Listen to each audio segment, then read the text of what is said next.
Hi, welcome to today's webinar on increasing visibility with dashboards.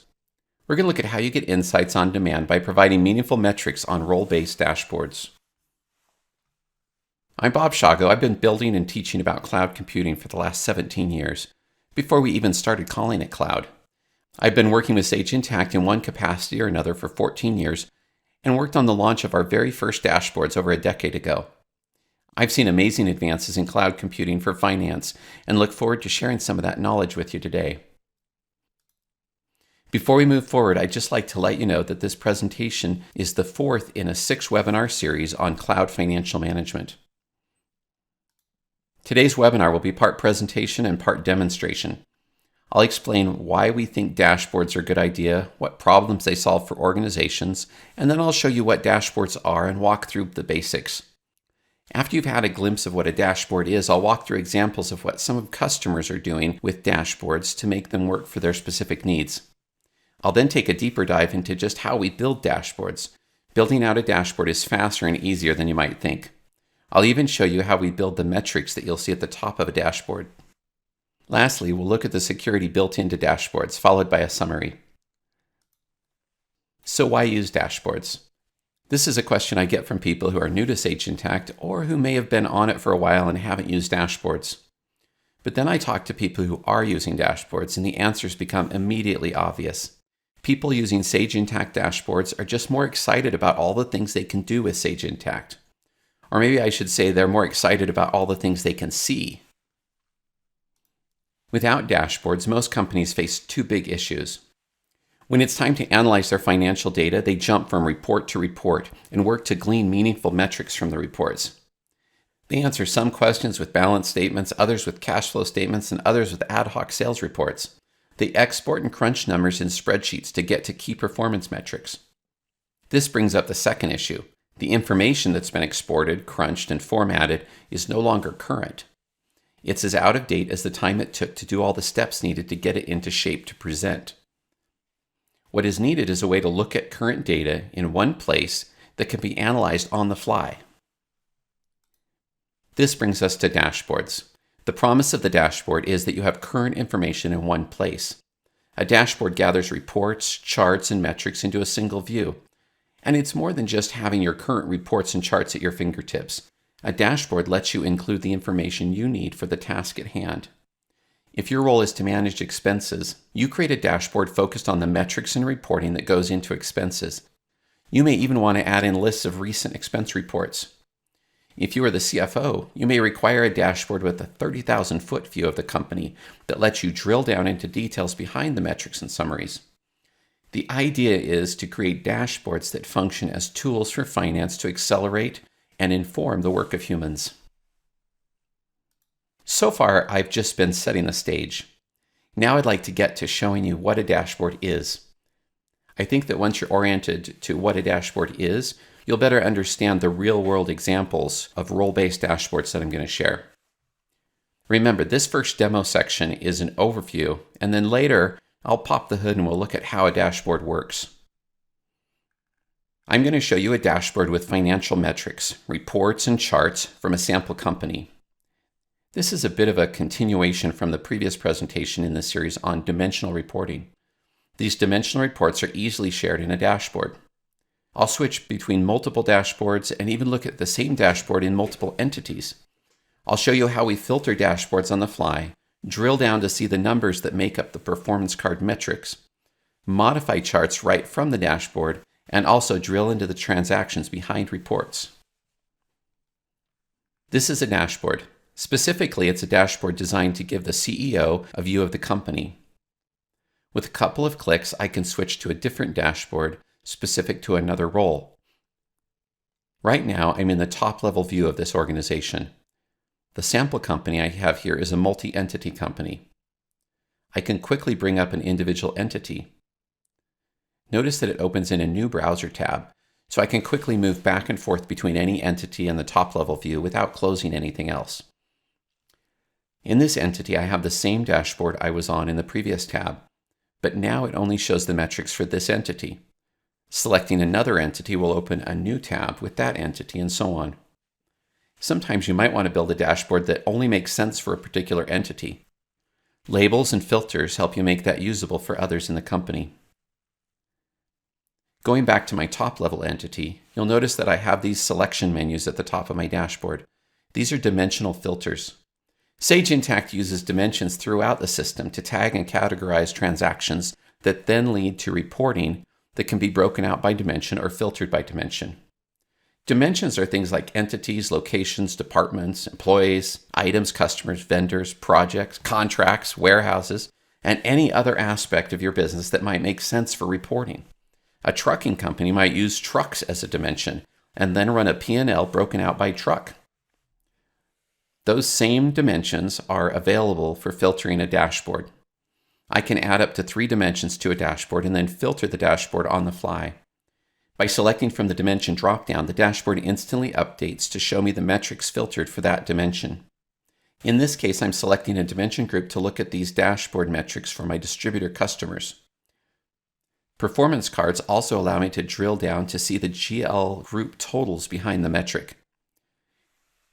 There is an exception. When you build a performance card for a calculated account group like revenue per employee, there's no direct drill down behind it, though it's easy enough to also include the performance cards for the groups that went into the calculation and drill down on those. On a chart, you can adjust the chart on the fly. For instance, I can open up the chart configuration menu, where I can change the range of comparative periods or add filters that are part of the chart rather than relying on the dashboard filters. I can preview what that looks like here and then save it. When I click on a chart, I get the data behind the chart and can further drill down on that data.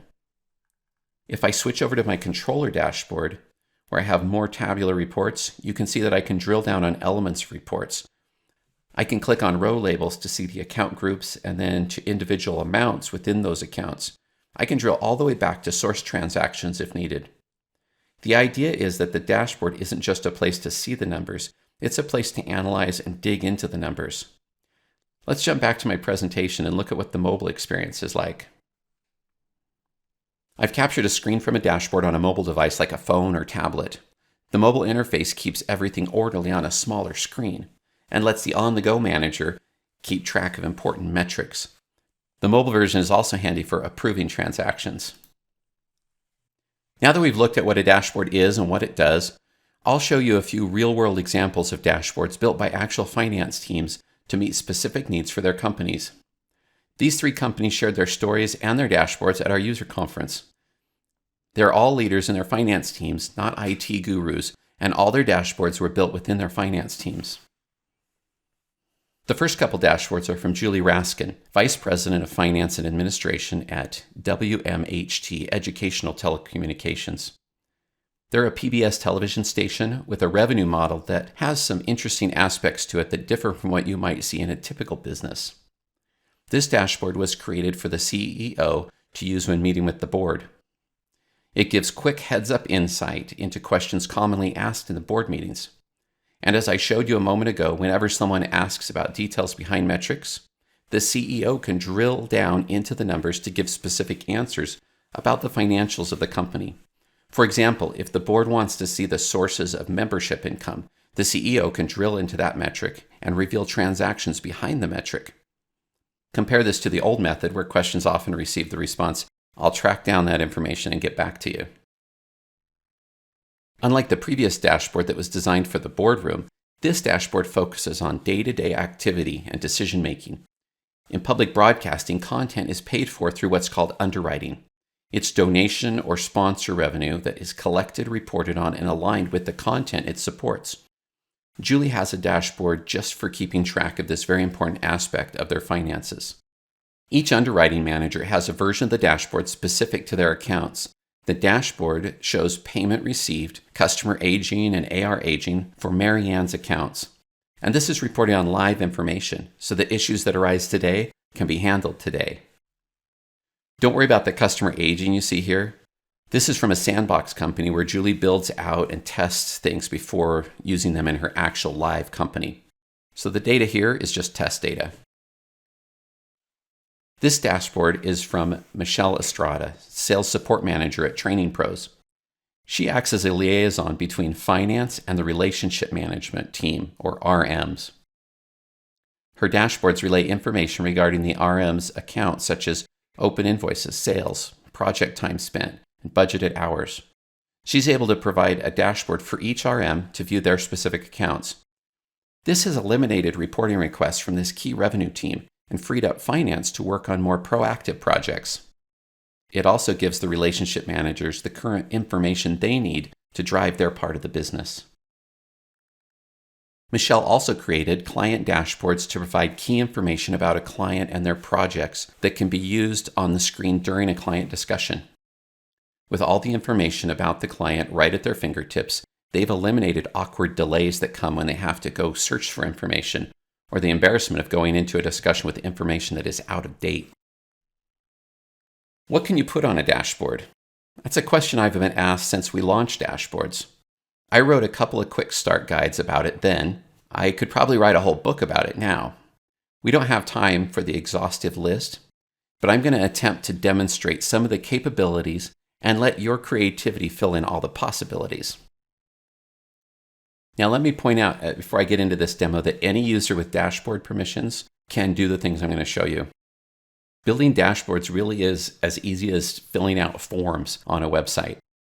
It doesn't require any coding or IT experience at all. Items on a dashboard are called components, and I'm going to demonstrate how we add components. I'll show you the types of components available and then add a financial report. I'll show you how we edit components right from the dashboard. I'll also show you how we add a chart and edit it a little differently than in my previous demo. I'll add a list of records that might be important to a particular role and then show how we click through to those records. I'll show you how we add or change the dimension filters on the top of the dashboard. And finally, I'll show you some of the many formatting options we have to lay out a dashboard to best match its function. Back on our dashboard, tools to edit a dashboard are on the dashboard itself. Clicking this plus sign brings up the menu to add a component. Under Component, you have a list of options: Chart, General, Performance Card, Record, Report, and Smart Links. This may seem like a short list, but each type represents a world of options available to you. For instance, if I choose General, I now have a list of options that include applications, which are shortcuts to application menus, a calendar, entities, and so on. If I choose Chart, I can select any of the charts in my company financial charts list, as well as custom charts that I built and memorized. Memorized means that I've already selected things like reporting period and filters and created a saved version of the chart. Performance card and report are elements we've looked at.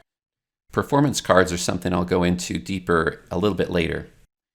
Record is a list or view of records like customers, bills, or projects. Smart links are a way of interacting outside of the financial system. A smart link can be a simple link to an external website, or it can be what we call a mashup, where you can display an external web page on your dashboard. One example might be showing the FedEx tracking page, so you can quickly drop in tracking numbers to see where shipments are. I'm going to go ahead and add a report. I'll leave it on Financial Report, though I could get a memorized custom or module report. I could use report type and report audience to narrow down my choices, but I'll just open the component list or list of reports and select Balance Sheet Condensed. I can change the title displayed on the dashboard if I needed to. I will allow all rows, and I'll turn off auto height and set it to 200 pixels. If I had a big report that I didn't want to refresh all the time, I might change the report view to snapshot. I can also lock out the dashboard filters if I want my report to only use its own filters. I'll press Save. The new report component is added to the dashboard. I can click to reopen and edit the component properties, so nothing is ever set in stone. I'll change my height and resave.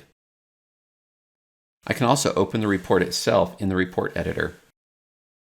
Going to columns, I'll go to the column for my current month and add some visualizations.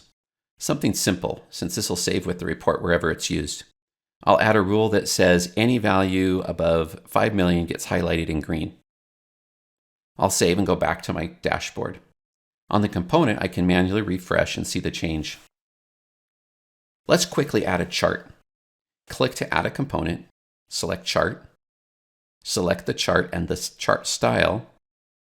I'll select Pie and save. Looking at this chart, I think it would be better as a donut chart. So I just open the component properties and change it to a donut. Then save. I want to show another often overlooked component type, and that's the record view. I'll add a component, choose record, choose customers, and then select a user view. Sage Intacct lets you create your own views or versions of a record list where you set the columns, the sorting, and filtering of a list of records. You can choose from these views here to show that view in the dashboard. Now let's say you want to add or change filters at the top of the dashboard. By clicking the main settings icon, I can see the overall settings for the dashboard. On the Filters tab, I can choose As of Date to display a date to filter by, and I can also choose any 3 dimensions. If I already have 3 selected, I have to deselect one to select a different one. Saving this changes which filters show up at the top of the dashboard. Going back into the main properties, you can see that I have control over the layout and the look of the dashboard. I can also set how many columns to use, which columns have flexible width, and what background color I want on the dashboard. This is useful when you have similar looking dashboards and you want to immediately identify which dashboard you're using. I can also group my dashboards to make sorting and selection quicker. Before jumping into our next section on metrics, I'll return to the presentation to talk a little bit about what I'm going to show you. This next section is on adding metrics, or as they're called in the dashboard, performance cards. Performance cards, simply put, report the sum of an account group. The account group is where the real magic happens. Let me give you the rundown on where we're going as we learn about performance cards.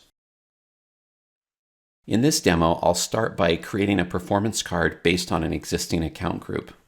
I'll then create a new account group based on a statistical account and a financial account calculation. A statistical account is a general ledger account to keep track of non-financial information like number of employees, hours of operation, or retail units.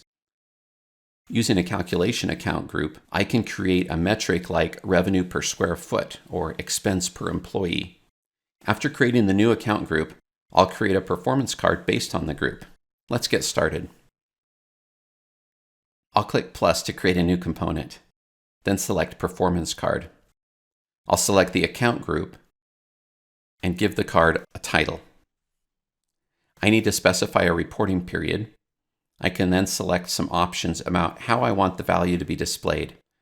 I can also choose to compare to another period or to a budget if one has been created.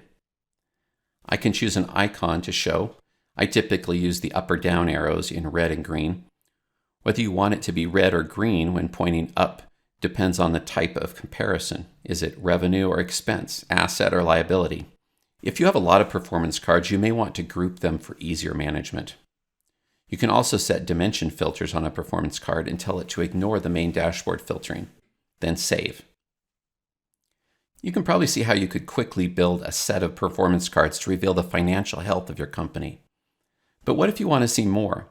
The kind of KPIs that can help you see how you're competing in the marketplace. Well, you could do this in just a few easy steps. I'm going to leave the dashboards for a minute and go over to General Ledger and Account Groups. Account groups are kept in a consistent library so that anything you create can be found and edited in the future. In the interest of time, I'll just click plus next to the account groups to add a new account group. On the Account Group menu, I'll name the account group and select the type as Computation. For my first account, I'll choose Accounts Receivable, set the operator to divide, and select a statistical account I already know is in this company, Employee Headcount. I'll place a $sign in front of the value. I can filter on dimensions if needed. In this case, I'll just save.